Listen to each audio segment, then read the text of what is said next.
ഇനിയൊരു കാര്യം പറയട്ടെ. നമ്മൾ സാധാരണ ഭക്ഷണം കഴിക്കാനായിട്ട് ഹോട്ടലിൽ ചെല്ലുമ്പോൾ കൂടുതൽ ആൾക്കാരും പ്രിഫർ ചെയ്യുന്നത് പൂരി മസാല ദോശയാണ്. ഇപ്പോൾ ധാരാളം പേർക്ക് ഇഷ്ടമുള്ളൊരു ദോശയാണ് മസാല ദോശ.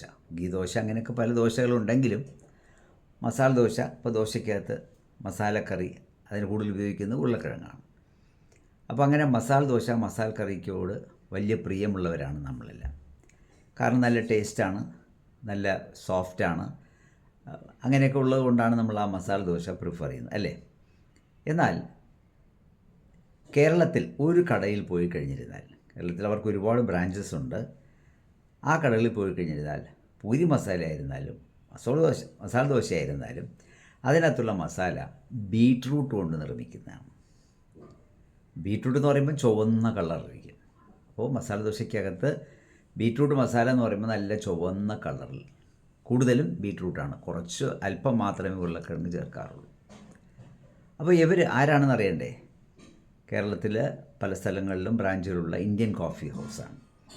ഈ ഇന്ത്യൻ കോഫി ഹൗസിൽ നിങ്ങൾ മസാല ദോശ ചോദിച്ചിരുന്നാലും പൂരി മസാല ചോദിച്ചിരുന്നാലും അതിനകത്ത് ബീറ്റ്റൂട്ട് മസാലയായിരിക്കും ഉള്ളത്. പക്ഷെ ടേസ്റ്റിന് കുറവൊന്നുമില്ല, നല്ല ടേസ്റ്റാണ്. എന്തുകൊണ്ടാണ് അവരങ്ങനെ ആ ബീറ്റ്റൂട്ടിന് തിരഞ്ഞെടുത്തത്? എന്താ ഉരുളക്കിഴങ്ങ് തിരഞ്ഞെടുക്കാത്ത? ഉരുളക്കിഴങ്ങിന് ഗ്യാസ് ഉണ്ടെന്നറിയാം, ഷുഗർ പേഷ്യൻസിന് അത് പറ്റിയില്ലെന്നറിയാം.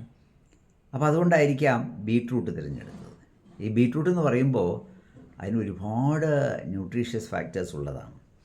പ്രധാനമായിട്ട് നമ്മുടെ മുട്ടുവേദനയൊക്കെ ഇല്ലാതാക്കും.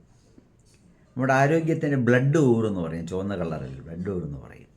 സന്ധിവാതത്തിന് കൊള്ളാമെന്ന് പറയും.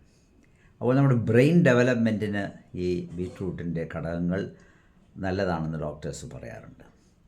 അതുപോലെ വലിയ ശല്യം ചെയ്യാത്ത, കൊളസ്ട്രോളൊന്നും കൂടുതലുണ്ടാക്കാത്ത, ഷുഗറിനെ കൺട്രോൾ ചെയ്യുന്ന ഒരു സാധനമാണ് ഈ ബീറ്റ്റൂട്ട് എന്ന് പറയുന്നത്. അതുകൊണ്ടായിരിക്കാം അവർ ഈ ഭക്ഷണ പദാർത്ഥങ്ങളിൽ ബീറ്റ്റൂട്ട് ഉപയോഗിച്ച് വരുന്നത്. പറയുമ്പോൾ എല്ലാം പറയണമല്ലോ, ക്യാൻസറിനെ വരെ ചെറുക്കുമെന്നാണ് പറയുന്നത്.